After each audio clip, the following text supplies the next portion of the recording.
Good Thursday morning, and welcome to ICE HEV, the internal combustion engine age YouTube channel that talks about all my cars and trucks and motorcycles and SUVs.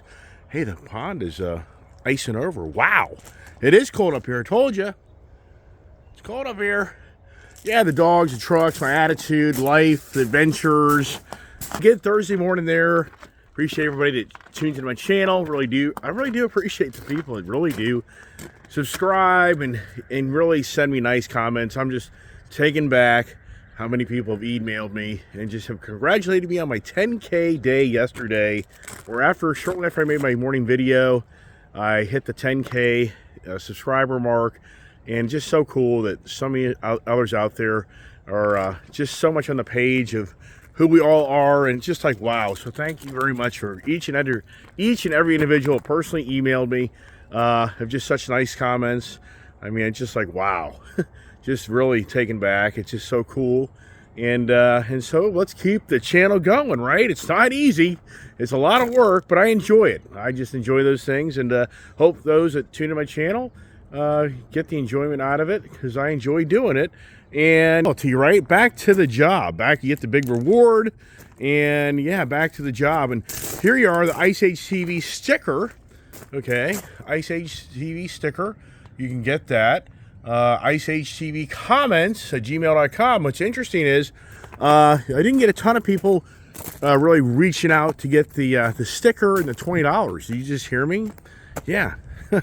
I yesterday did a shorty video, and I felt for so many that really watch my channel every day, and I'm not so sure so many are abreast of the shorty videos.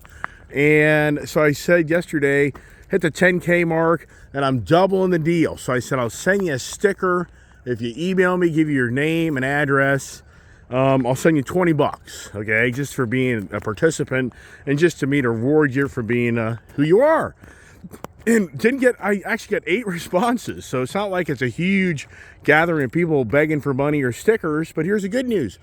For all those subscribers that watch me in the morning, I'm going to give you another day. So I'm going to take 10 more, meaning I still will give 2 from yesterday, and I'll honor 10 more today. So I'll send out 20 stickers and $20 of cash value to all my subscribers and those who reach out to my email. And I'll be more than happy to share the money that I'm now starting to make on my YouTube channel, that hopefully you can use for your gas money, go to get something to eat or whatever it may be, and you get your sticker. So I am going to do that. Talk about it again later in the video. But wow, it's just another day of the projects upon my the day. Very busy day. We got to go to the shop. I mean, late last night, putting equipment together. Had the kid out there with me. She's a trooper. And wow, so as usual, it's always about what are we going to talk about? You know, I've got the cars. Look here, I've had to sacrifice the GT. No, the Dark Horse. I mean, so many ways. I'm sure if the Dark Horse wasn't on there and you really didn't pay attention, you'd be like, well, isn't that car? It's like, I thought you had that. Wait a second. You have 2 of those? For anybody who hasn't been watching lately, they'd totally be taken back. Like, so the guy bought 2 GT Mustangs. Well, in so many ways I did. I paid a lot of money for that GT in disguise with the Dark Horse emblem on it. Compared to that, was a hell of a deal. So let's get the dogs in as we get the morning conversations going. And guess what? What am I driving today? The Ford F-150 Lightning electric truck that I plugged in last night, but it didn't have a lot of usage on it. So and my bench is back to being destroyed. It just doesn't end. But once again, I had to do a lot of cutting and drilling and all this stuff to get my day going for tomorrow. You probably noticed too, where's all the motorcycles? Well, I had to make room for my what's going on over here? So crazy. Hear that? Oh, it's my fan. I tell you, my hearing is just so bad. Here's the fan. And the reason I have the fan on is because yesterday I did the stable fuel and the sea foam in all my vehicles. Come on, pups, get on up there. And when I did that, I wanted to start up all the vehicles to get that run through the fuel system. If anybody here has vehicles that sit around, you don't drive them. If you don't treat that fuel, oh, it's not going to be a pretty picture. So yesterday I bought the stable fuel, And then I had the Seafoam. I don't know if you've ever seen the Seafoam stuff here. The Seafoam stuff, where'd it go? Crazy how already the trash can in here, but look here. This Seafoam, I think you could live forever if you could drink this stuff. So what I do, I put the stable storage and the Seafoam in the, so I just double it up. I just feel it'd be better to be safer than not so safe. And for me, between all my motorcycles and cars, especially the motorcycles that are sitting out for a while, it's a project. And as always, it's always about the Indian product because of my ongoing resolution. And here's the thing. So this morning I thought to myself, before we get into that, what's the theme? What's going on? And I thought on Monday we had the positions conversation. Tuesday we had the critical conversation, critical elements. On Wednesday we had the fun conversations. And I thought Thursday would be the arrogant conversations. I thought, boy, oh boy, the theme this week I think is kind of all playing really well together because what's going on in today's world, social media, governing body, I think that we all could so honestly say the arrogance among us is probably at its highest level in modern times. I just think, wow. I mean, I just can't emphasize enough that I think the arrogance of the sitting body of our governing bodies of our country and political leaders is beyond believable. And we'll kind of get into that here in a little bit. And then for Elon Musk, what Elon Musk has created to himself, just beyond believable. But before we get to that, we got to talk about the cars. And for you that don't know me from years back, if you would have seen pictures of my property back in 2017, 18, 19, before I started doing this YouTube channel, you would have seen Land Rovers and Jaguars. Yeah, I had Land Rovers and Jaguars. And I really thought they were pretty cool. Had that moment in my life. Had the Jaguar F-Type, the V8, 550 horsepower, supercharged, convertible, really cool car. I got it in a lease. I got a $125,000 car for a steal on a lease because Jaguar couldn't sell these things. So September, like the fall, like 2017, I believe, that they started the poor man's lease. I call it the poor man's lease because they opened the door for a guy like me that didn't have to go out and put $20,000 down or $50,000 down to have a decent monthly payment. So it was literally just the first month's payment, last month's payment, and a 3-year lease. It was like $1,000 a month lease program. For a $120,000 car, anybody here knows, to get to that number, you have to put down like $70,000 to be able to have like $1,000 a month payment on a car. So great thing. But here's the point. For my wife, I got a really beautiful car, but she didn't want to drive it to work. My wife literally would not drive it to work. I talked about this other day, and I've talked about it numerous times. In fact, where's the Grand Wagoneer? The wife is gone, and actually she's back on the road again, actually, to go help take care of her mother, which that's a great thing to do, and spend time with her mother. But she's got to go to work, but she's riding around that really nice Grand Wagoneer, which I think that thing's every bit as nice as the Land Rover out there, for the record, everybody out there. But here's the point of that. It's the arrogance. My wife truly felt that resonated arrogance. And even for me, in so many ways, I had those cars. And don't take it wrong, for anybody who's on my channel that owns a really nice Highline car, I'm not here to call you out. I'm just sharing with you my own personal experiences and me being in business and me being in front of my customers. And once you start riding around these very expensive cars, it does, as we know, it creates the thought that you're very well-to-do, and in some ways, some people look at it like you're arrogant.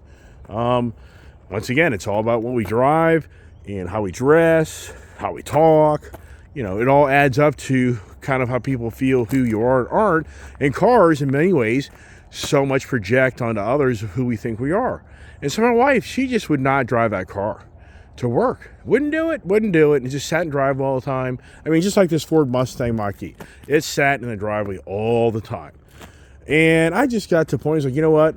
I'm getting rid of that thing. And then, you know what? I'm getting rid of all the Jaguars. I'm getting rid of all the Land Rovers because it just does, in some ways, radiate that, hey, am I better than you? And that's what arrogant means. Arrogant means that you so feel that you're bigger and better than others. And trust me, on my YouTube channel, this was a huge challenge for me. Very many years of people telling me I should make a YouTube channel. And I was just so like, I just don't really want to do that, because I think it's going to resonate that people think that I'm bigger and better than them. And I don't have anything to do with that, because that's not who I am. That's not how I get excitement in life. You can watch my channel, that my excitement in life is always buying something different and new and riding around the latest, greatest, and something different. That's just kind of how I am. And as far as all the other stuff, so I didn't want to do it. And yes, in making my YouTube channel, have I had comments out there in various times of people calling me out that think, I'm so special. I think I'm so special. Whatever. I get all that. And I understand. I get all that. So the arrogance, and that's the irony to life of the love of these cars and how we can kind of get attached to them. And in so many ways, that radiates to others that we may think we're bigger and better than them. I mean, sincerely, who hasn't had that feeling? You drive down the road and there's a certain brand car, really nice car, and that individual, you just have this feeling that this person feels they're the better driver, they're above you. And when it gets you, in some ways, it starts to road rage. Not always, but in some ways, it's aggravating. But that's the challenge. And for me, if you look around my driveway, I really like the domestic side. I really like more of the image. It's a Ford. It's a Ford. It's a Ford. It's a Ford. It's a Dodge. And actually, I just enjoy that more. Could I own some BMWs? Absolutely. Could I own Mercedes-Benz? Absolutely. Those are great cars. Anybody who has them, I think the M Series are badass. Would I love to have an M Series BMW? Yeah, I probably would. But I just enjoyed the domestic, the muscle. I like the heritage of the country, of just the good old Mustang, the true origins of getting the pony wars going, and the muscle cars, the Mopar products. I love the Ford truck. I can still remember as a kid in California where my best friend, Nick Haskell, Craig Haskell was his brother, George Haskell was his dad, and I believe Betty Haskell was the mother. Like, this is like the Fred Flintstones. I still remember he was worked for the Kaiser Concrete Company out there in California. All the concrete trucks were pink, like Mary Kay. And to this day, I can remember his dad bringing home every now and then a company Ford F-100 series. I think it was F-100 series back in like the 1973, 74 era. And that was just such a cool truck, because he was like the only guy in the neighborhood who had a truck. You go back to the 70s, even into the early 80s, everybody knows a truck, you were kind of special. I mean, in so many ways, when back in the 70s, for someone to own a truck, to justify having a truck, it was like going out and buying a sports car, and because it wasn't practical for everyday use for the typical family, because it was only a two-door truck. I mean, back in the day, you just picture this truck here with a long bed on it, and if you had 3-4 kids, how's that going to work out besides throwing them all in the back of the bed of the truck, which, for the record, George did that with Nikki and Craig and I, and we go somewhere, and we'd all be in the back of the bed of the truck like people do with dogs. So it just was, it wasn't a common product like it is today, where in today's world, we all know the truck, what is Ford's number one most profitable division? It's this, the Ford F-150 series. It's the Ford truck series. This is what makes all the money, which I've talked about in so many ways in recent times, that this is paying the way for that thing over there, the electric vehicle. So, and then Tesla.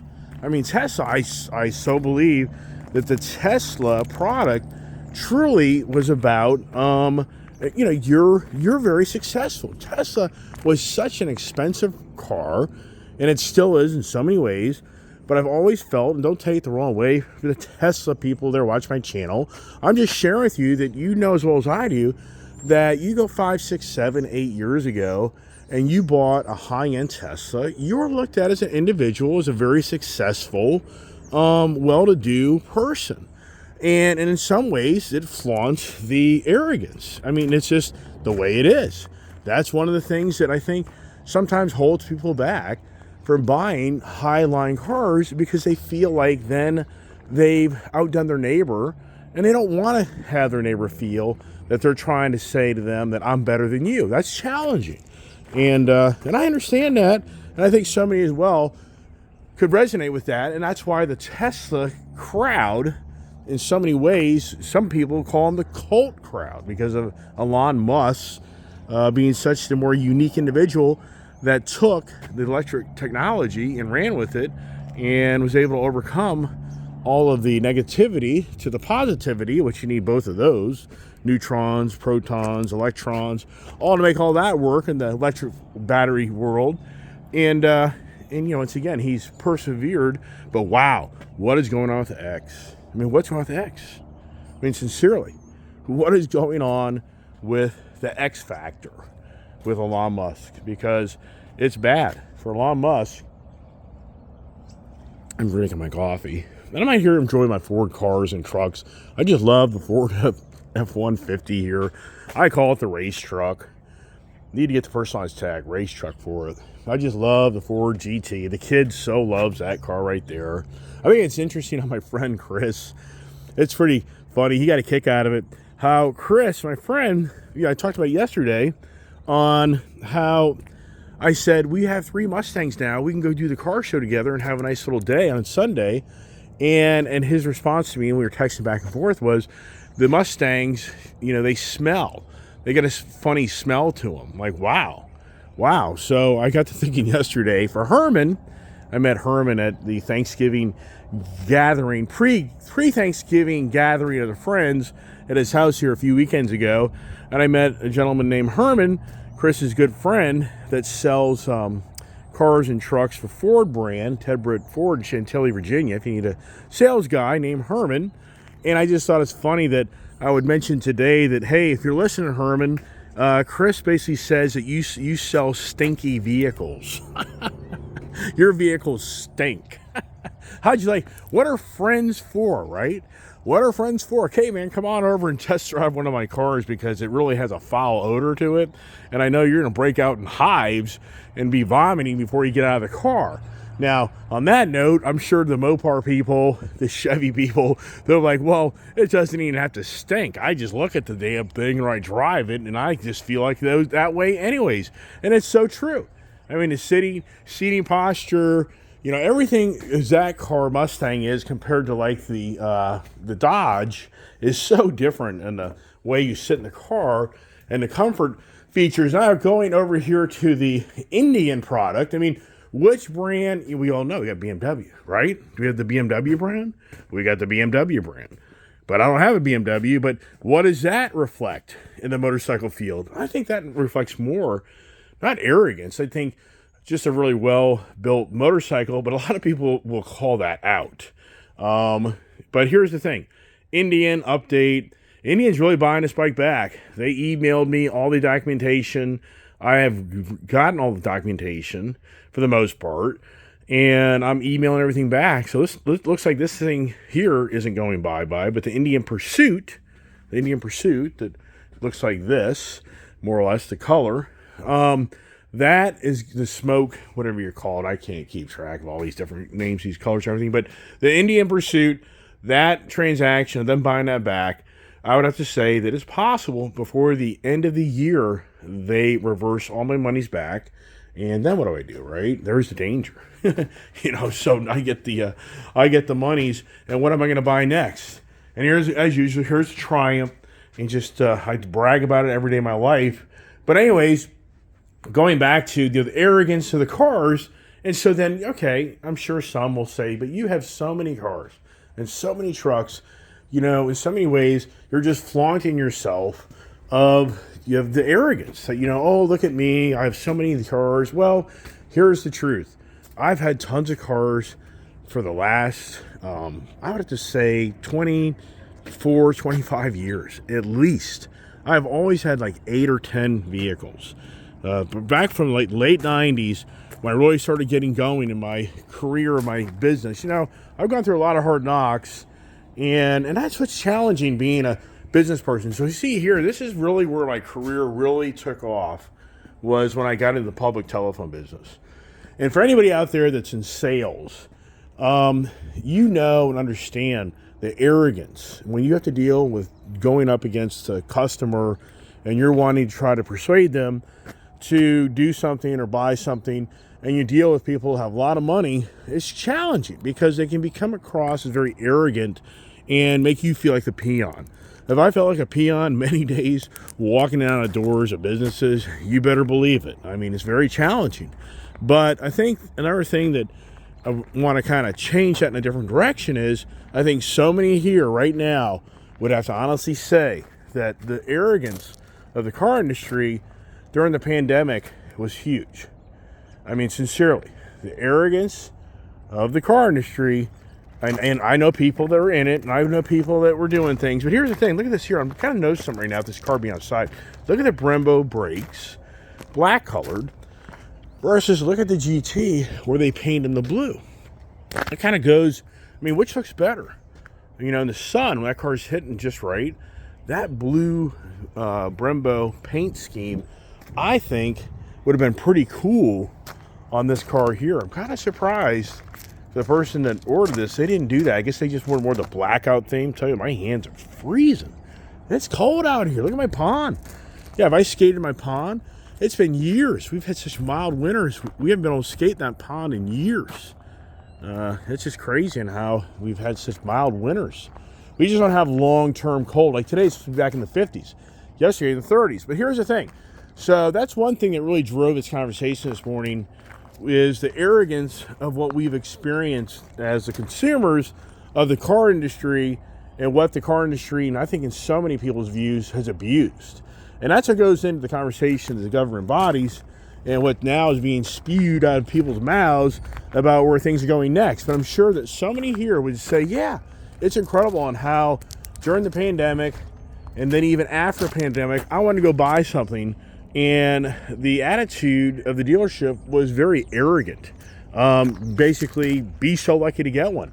I have personal relationships with people in dealerships of different things, of motorcycles and cars and trucks, and I can tell you honestly that they would share their stories. Somebody call them up, trying to beat them up on the price or this or that, and they're like basically like, screw you, click.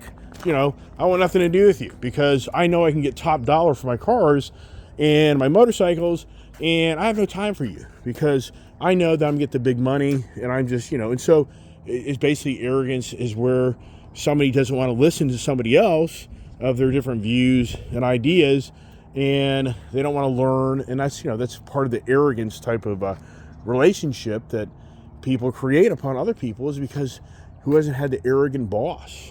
Who hasn't had the arrogant neighbor? Who hasn't had the arrogant, I mean, you can go through the list of, we know there's some people out there, they just constantly resonate arrogance, and you just don't really want to socialize with them because they don't ever want to listen and learn, and they always have the answers. And that's what seems to has really happened in the automotive industry, the motorcycle industry, the RV industry, the boat industry. Be so lucky to be able to get what you want, because we don't really have it right now, and everybody else wants it. And, you know, once again, the attitude was, be so lucky to be able to buy what you want. And really, I mean, it's huge. It is so weird during the pandemic on how it is so cold. I'm getting upstairs here because it's cold. I mean, I'm not lying. My hands are freezing. So it's just befuddling that during the pandemic on how everybody raced out to go buy a car. What is that all about? Why during the pandemic? Oh man, I left my heat on last night because I thought I was going to be back up here yesterday to work. So it's toasty warm up here. Wow, that gets expensive. Yeah, I was in the office half the day yesterday, then helped work in the shop the other half the day. And got a very busy day today. So, anyways, it's just the weirdest thing. I guess when you're told you can't have something, then you want it that much more. That's just a natural way as humans operate. I mean, wow. So during the pandemic, as everybody knows, the car productions got shut down. The whole infrastructure got shut down. And so many people that wanted to buy something, it became more challenging. And in so many ways, the dealerships abused the policies because, in their views, they were going to go from selling 500 cars a month to be lucky to sell 200 cars a month. Who wants to take the pay cut? Besides nobody. So they figured out very quickly they can just start, marking up their margins, profit margins, so they're huge. But here's what, but it's like a domino. It's a domino effect, being that so the automotive manufacturers start witnessing these car dealerships just sell vehicles at stupid prices. So of course, what's now going on behind the scenes? Now the manufacturer's like, well, hell, if they can do that, we can do that too. So they just start charging more for cars. So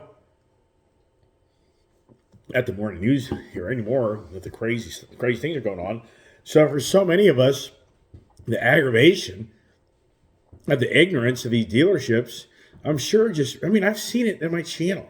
I've seen the comments throughout the years of me making videos of people like they're just like totally turned off of the car dealerships, even motorcycle dealerships, because there was just an arrogant attitude towards the consumers. And is that changing now? I think it is. I mean, in some ways, I don't know. It's still early in the game. These dealerships, it isn't like any dealership has now been a year in of the change of times. I think most dealerships right now are now probably in 4 months, maybe 5 months of the business model has changed, that not every other brother has all this money. And there's the whole thing that the whole pandemic business model. I mean, you really have to start saying that we had a pre-pandemic business model and then we had a pandemic business model. And the pandemic business model was managed by the powers that be, the governing bodies of our country in so many states. Some states, such as Florida, wasn't as strict as other states. But in general, you have to think of the powers that be in some ways were arrogant to so many of those that were in the business. And we know you can go through that. We can spend all day talking about that.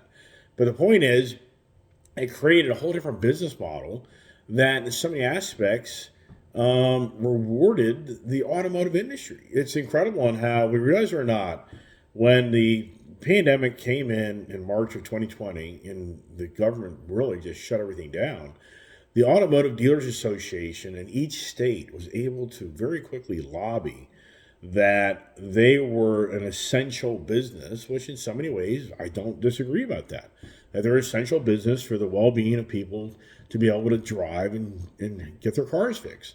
So car dealerships overnight went from being closed to being opened back up, but with very strict guidelines of what they could do, how many people would be in the showroom, the masks, the test drives. There's a lot of conditions, very challenging for dealerships. But they learned very quickly that they had control of the customers like never seen before. And the customers, to the most part, played to their tune. So it really did build the arrogance of the infrastructure of these dealerships, knowing that they could kind of continue to push the price and continue to push and see how far we can go with this consumer, and they continue to pay more and more money for the vehicles that they've purchased.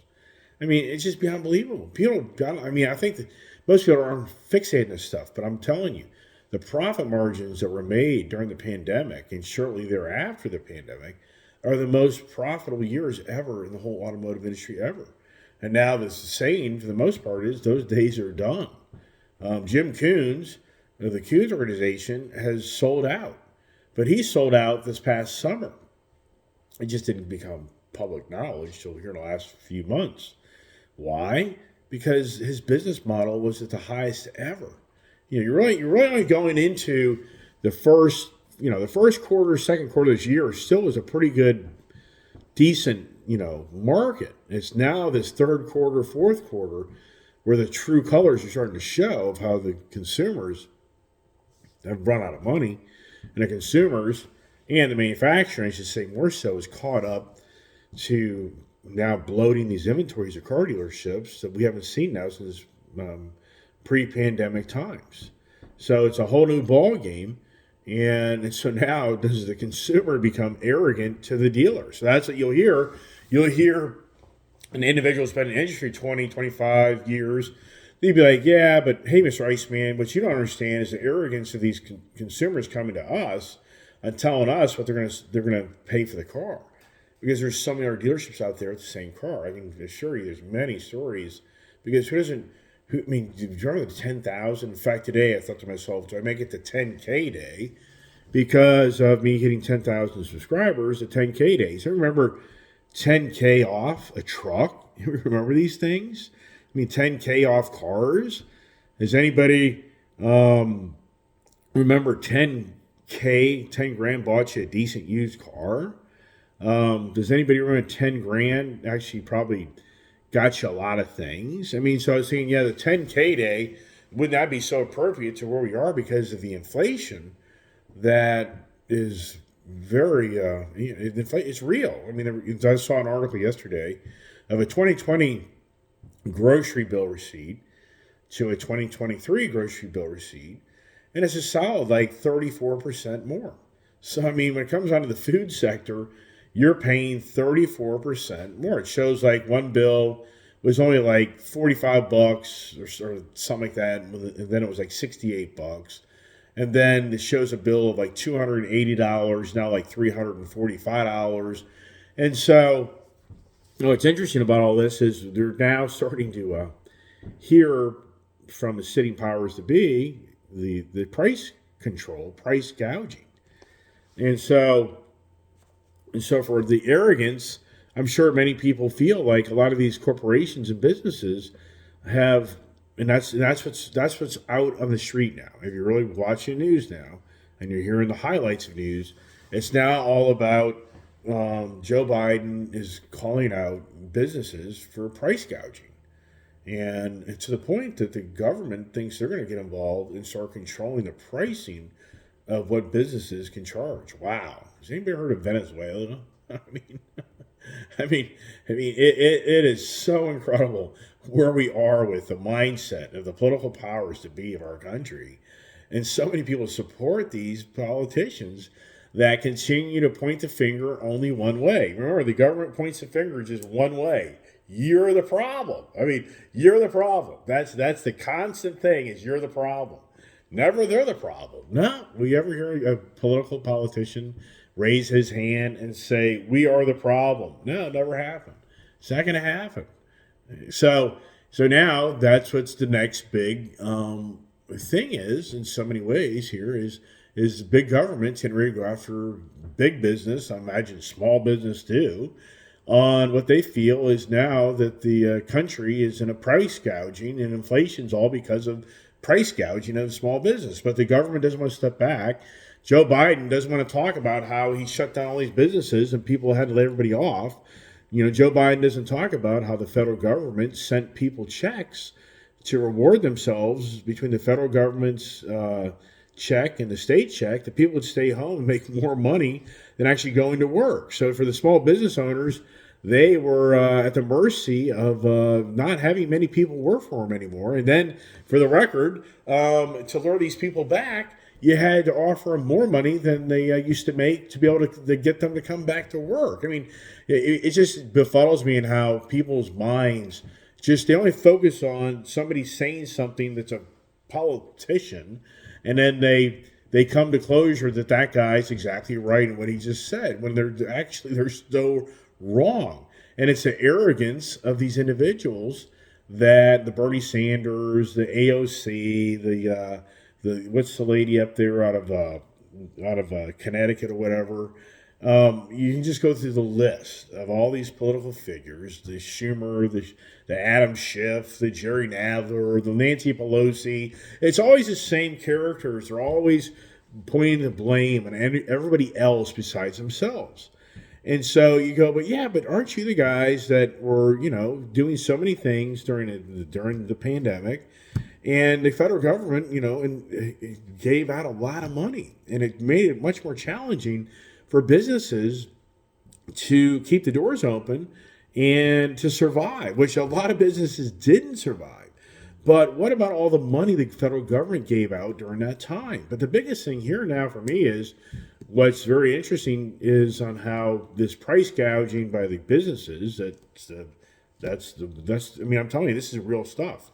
I mean, this is going on. It'll probably gain traction because people will be fixated on the government saying that the businesses are the problem.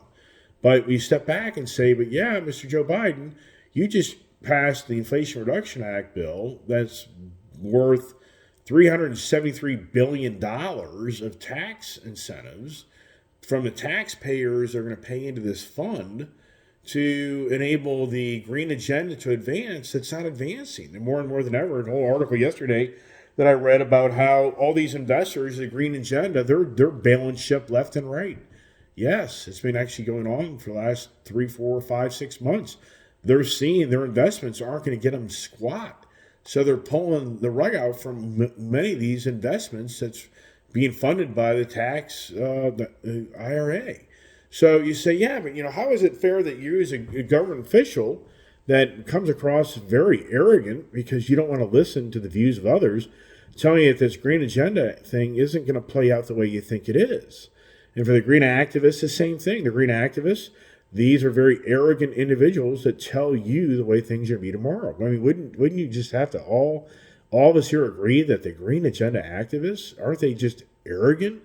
Greta Thunberg, isn't that young girl just arrogant about how she's telling you how the world's going to come to be? Just a young kid that, just beyond believable. And so back to the green agenda with Joe Biden, it's now, I talked about it yesterday, the big three or big two are now personally raising their hand and telling Joe Biden, this electric vehicle thing isn't working. We've got a major challenge on our hands. You're now reading every day, and you'll see a video every day of the EV market is crashing like never seen. Lucky Lopez, I watched one of his videos early this morning. Lucky Lopez, the used car guy out of Las Vegas, he's showing how the Ford Mustang Mach-E that he claims is $49,600. He's like, it's like, no, man, that's a $60,000 car. But he mentioned that some of them are $60,000, but he's seen people paid $10 grand over, $20 grand over for these Mach-E's just a year and a half ago. And he's talking about how the auctions right now are at 25. And I've talked about this, that my Ford electric vehicles are, for the most part, probably worth half of what they used to be. And so when you see an auction of a Ford Mustang Mach-E come across, I don't care if it's the performance package or not. If you're seeing 25 grand, if you're a car dealer, you're like, am I going to offer that guy 35 grand for his car? Because am I even going to get 35 grand out of the car? Or nobody wants to buy them. All right, but what's really interesting about that is he went through and showed Tesla. He showed the Hyundai Ioniq 5. I was very surprised. Even that little Hyundai Ioniq 5, which is a really cool car and does really well. I think it's a really neat car. Even that damn thing's getting hammered, which is just like, wow, that's hard to believe. But then he goes through Tesla and a few other Mercedes-Benz, Porsche, but he never showed the Ford F-150 Lightning truck. I was like, come on, give me some information, and he never showed it. I'm blown away. The Ford F-150 truck is like that Cybertruck. Do you realize today is Cyber Thursday? Today is Cyber Thursday. It's really Cybertruck Thursday. This is Elon Musk or the Cybertruck guy, whatever. They've come up with a new word, Cybertruck Thursday. Not the Thanksgiving Cyber Friday. Getting all coughed up here because of the morning talk. So Elon Musk, the Cybertruck. What is it about the Cybertruck? Now, I read early this morning, there's 1 million reservations for the Cybertruck.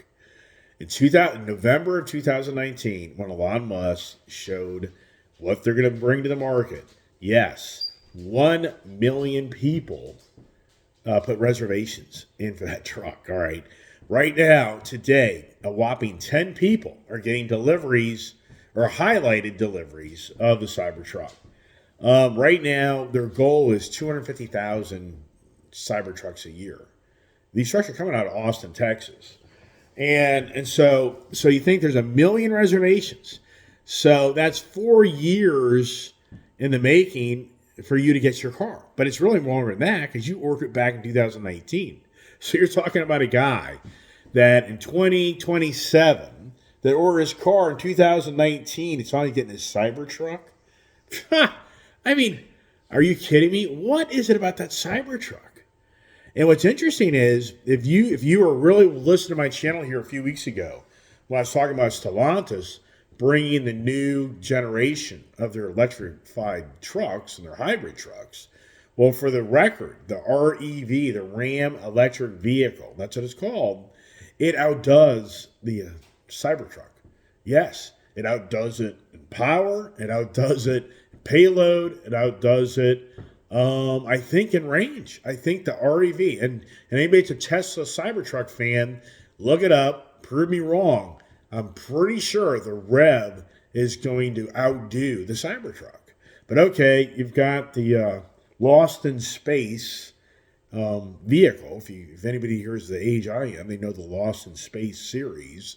It shows the family with a Toyota minivan up in space with a trash can looking robot going around.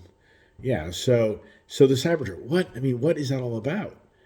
I mean, and then you know as well as I do, the people that get those 10 people get them today, are they going to flaunt that they're so lucky to have the Cybertruck? And that, look at me. Yeah, who knows people like that, right? So, Elon Musk. Wow. Elon Musk, if you go to his interview, New York Times interview, yesterday, I think it was. It may have been the day before, but anyways, if you go to this 1 hour and 22-minute interview, it's incredible how Elon Musk does these interviews, and they're so freaking long. I mean, they're so long, but Elon Musk, it's so weird.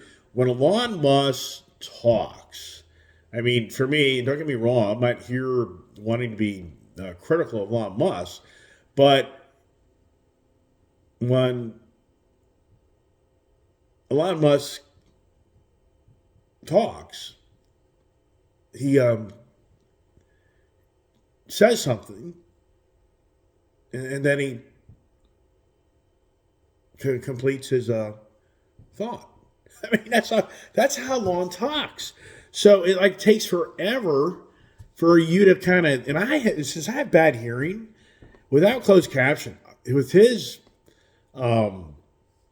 South African descent, I have a hard time, a lot of times, distinguishing his words. And so if you're really, watching what's going on with X, Elon Musk has been totally called out for his anti-Semitic comments that he didn't directly make, somebody else made, and he took the position that he felt that was truth. Now, Elon Musk, I do not know this guy in great depth. I just kind of see this and that. I see on Joe Rogan, he's smoking, weed, whatever. Is Elon a pothead? I mean, does Elon, in the evening, light up? And the only reason I bring that up is because yesterday, you really should see that video. Yesterday, Elon Musk has reversed his whole position of where he was a few weeks ago, of standing firm on what he said that has agitated the likes of Disney and Apple and the big advertisers that are on the X platform have, for the moment, taken a time out of paying X money to be on their platform to advertise because of Elon's anti-Semitic comments. So now, yesterday, if you watch this interview, Elon Musk tells the advertisers to F you. And he says it twice. And Elon has such the arrogant posture in this interview. He has such his whole body posture and his whole expression of just being very mad in so many ways. And it comes across as being very arrogant. And so, but here's the thing. he's now reversed what he said, and he now agrees he made a mistake. And he claims that he's made over 35,000 posts, tweets on former Twitter, which is now X, and he claims that that was one of the worst things he's done in his social media of posting what he posted. So he's retracted what he said, and he's apologized for him being wrong about those views. But at the same time, he's telling all these advertisers to F you, that you can't tell me of what I can say or can't say. But then I'm like, but you just did. You just retracted. I mean, I know Elon Musk has looked at this incredibly brilliant, incredible, Einstein type of guy. But for me, I just scratch my head and I think, wow. So Elon is getting caught up in so many ways what Donald Trump got caught up in. People make these comments and he gets caught up in the comments. And then in the end, he tarnishes himself. I mean, it's the tar and feather. I mean, Elon Musk has tarred and feathered himself totally, because he is admitting yesterday that he was wrong, and that X, for the most part, is probably will go out of business. He truly said yesterday that should the advertisers really stay away, it's over. X will be, turned off. So is that like a threat? I mean, what's going on? What is Elon Musk doing? But to me, his body posture and the way he just has that presence in front of this guy, Andrew Sonkin, I think. It's a deal. It's about, I guess it's the New York Times, open in some ways discussions of the new deal. Didn't somebody write a book about Elon Musk or something? I'm pretty sure he did. I don't know. I know they did, but is it published? What's the name of it? Whatever. Yeah, they did. But what's the name of the book? Yes, X, Musk, whatever. But anyways, once again, the whole conversation this morning to me that populated was the arrogance. Arrogant because we have the sitting powers to be that continue to tell you and I what it's going to be. But so many are saying, but you're wrong. You're wrong. And sadly, we have so many that are following this, and you just have to just shake your head and say, you don't look at this, you don't think this through. And what is going on, right? So anyways, gonna kind of leave it at that. That's it for today. And once again, it's all about the money. Here's the money. Here's the money. Here's the sticker. So when I put the money and the sticker together, does the mailman take it? Well, some people will be like, man, I never got the sticker. I never got the money. Where's that money, you cheapskate? So once again, I'm going to double my offer because I feel like the morning conversation from yesterday maybe had people think that today was the day you'd get the go. So I've got 12 more per se openings for the Ice Age TV comments at Gmail, and a $20 bill. I upped everything up, $20 bill, to go to you for being a really great participant on my YouTube channel. And I was just wanting to reward you for you being who you are and help the success that I'm gaining from my YouTube channel. So for any of those today, there's 12 open spots. If you want to email me and you want me to send you that, I'll be more than happy to do that. I just, for me, it's just trying to give back. That I think it's just cool that so many people interact with my channel, and I think that's great. So, and I'm not selling your information, just so you know.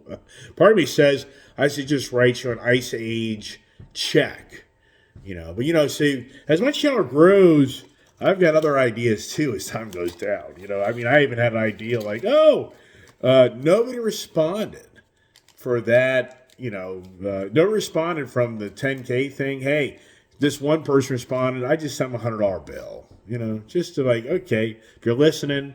And for Tactical Max, he was listening. He listened. He got a set of mufflers because he listened.